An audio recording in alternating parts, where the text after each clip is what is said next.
ठाकुरों की हवस ने कैसे एक साधारण लड़की को खूंखार तांत्रिक बना दिया। बात 11वीं सदी की है। पंजाब का वह गांव ठंड के कोहरे में लिपटा हुआ अपनी दातें किटकिटा रहा था। सुबह के 5 बजने वाले थे, लेकिन चारों तरफ कोहरा फैला हुआ था और अंधेरे ने अपनी पकड़ जमाई थी। ऐसे में ठाकुरों के खानदान का वह लड़का अपने कमरे में चारपाई पर लेटा हुआ था, अपनी नींद पूरी कर रहा था। अचानक से उसे लगा कि कमरे में कोई है। पहले तो उसे लगा कि यह एक भ्रम है, लेकिन जब उसे विश्वास हो गया कि कमरे में कोई है तो उसने रजाई से अपनी गर्दन बाहर निकाली और सामने जो देखा वह देखकर उसकी आंखें भय के मारी फैलती चली गई। उसके सामने वही लड़की खड़ी थी जिसका उसने अपने परिवार के साथ मिलकर कुछ समय पहले बलात्कार किया था। वह लड़की सामने खड़ी थी और मुस्कुरा रही थी। उसके शरीर पर पूरे जेवर थे। वह सुंदरता की प्रतिमूर्ति लग रही थी, लेकिन उसमें कुछ ऐसा था जो उस लड़के के मन में सिहरन पैदा कर रहा था। डर की एक लहर अचानक उसके दिल को कौंधती जा रही थी। अचानक से वो लड़का रजाई से बाहर निकलता है और अपने पूरे कपड़े खोलने लगता है। कपड़े खोलते खोलते वह पूरे तौर पर निर्वस्त्र हो गया और निर्वस्त्र होने के साथ ही वह बहुत तेज चिल्लाया, मुझे क्षमा करो, मुझे क्षमा करो। और ऐसा कहकर वह गांव की गलियों में सरपट दौड़ पड़ा।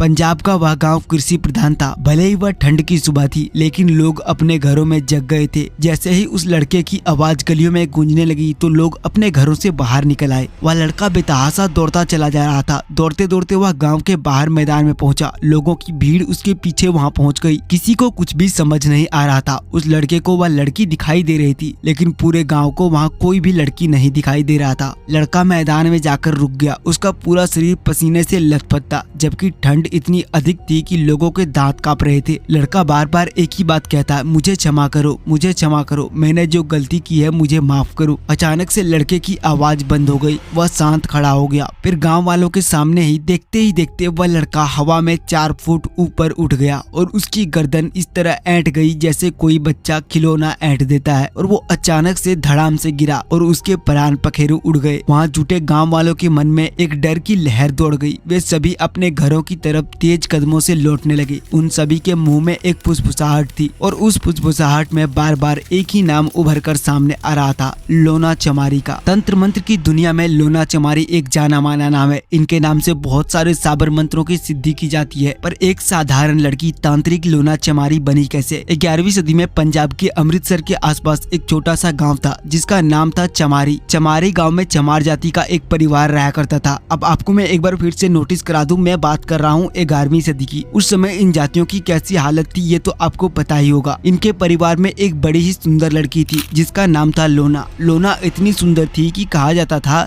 कि उसकी सुंदरता के चलते लोना एक लावण्य का प्रतिरूप बन गई, यानी कि लोग अब किसी भी सुंदरी को लोना के नाम से जानने लगे हैं। लोना बड़ी ही सुंदर थी, लेकिन गरीब के घर में सुंदरता एक वरदान नहीं बल्कि एक अभिशाप साबित हुआ। जैसे जैसे वो बड़ी होती जा रही थी, गांव के लोगों की नजरें उस पर गलत रूप से पड़ने लगी। लोना के 2 भाई थे जिसका नाम था इला और गेंदा। यह दोनों भाई अपनी बहन के प्रति गांव वालों की बिगड़ती नजर को लेकर बड़े ही चिंतित रहा करते थे, और इसलिए अभी लोना पूर्ण रूप से युवा भी नहीं हुई थी कि उसका विवाह करवा दिया गया। लेकिन लोना का विवाह सफल नहीं रहा। किसी कारणवश वह अपने पति से झगड़ा करके वापस अपने गाँव आ गई। उस समय का समाज कैसा था आप यह कल्पना कर ही सकते हैं। तब एक युवा लड़की जो विवाहित है लेकिन वो अपनी पति को छोड़कर अपने गांव में रह रही है, तो लोगों की दृष्टि उस लड़की पर बुरी पड़ने लगी। उसी गांव में एक ठाकुर का परिवार रहता था जिसमें 11 ठाकुर थे। ऐसा कहा जाता है कि इसी के चलते उस ठाकुर के परिवार को 11 ठाकुरों का खानदान कहा जाने लगा। उन ठाकुरों में से एक ने उस लड़की के साथ अविचार करने का प्रयास किया, लेकिन लोना ने इस प्रयास को मना कर दिया। उसके प्रतिरोध करने से उस लड़के की क्रोध चरम सीमा पर पहुंच गई कि आखिर हमें यह लड़की मना कैसे कर सकती है। और फिर उस परिवार के लोगों ने बारी बारी से उसका बलात्कार किया। पूरा गांव वाला सिर्फ हंसता रहा और किसी की हिम्मत नहीं थी कि ठाकुरों पर उंगली दिखा सके। लोना के मन में बदले की आग धधक रही थी। वहीं से लोना को असम के कामाख्या शक्तिपीठ के योगिनियों के बारे में पता चला। वो कामाख्या शक्तिपीठ के लिए निकल पड़ी। लोना का एक जिद ही था, बदला। अपने ऊपर हुए अत्याचार 11 ठाकुरों द्वारा सामूहिक बलात्कार का, बलात्कारियों से बदला लेने का और कोई मार्ग नहीं था। कठिन रास्तों से गुजरते हुए लोना कामरू कामाख्या शक्तिपीठ पहुंच गई और एक योगी गुरु की तलाश प्रारंभ कर दी। अंततः लोना की मुलाकात नाथ पंथ के एक योगी इस्माइल जोगी से हुई और लोना ने बहुत ही तीव्र गति से तांत्रिक विद्या को सीखा। लोना चमारिन अपने गुरु इस्माइल जोगी से भी अधिक तांत्रिक सिद्ध हो गई और जब लोना वापस लौटी तो लोना ने अदृश्य रहकर दबंग 11 ठाकुरों का जो परिवार कहा जाता था उसको ऐसे ही एक एक करके मौत की घाट उतार दी। उन ठाकुरों के खानदान में कोई घर में दीपक जलाने वाला भी नहीं बचा।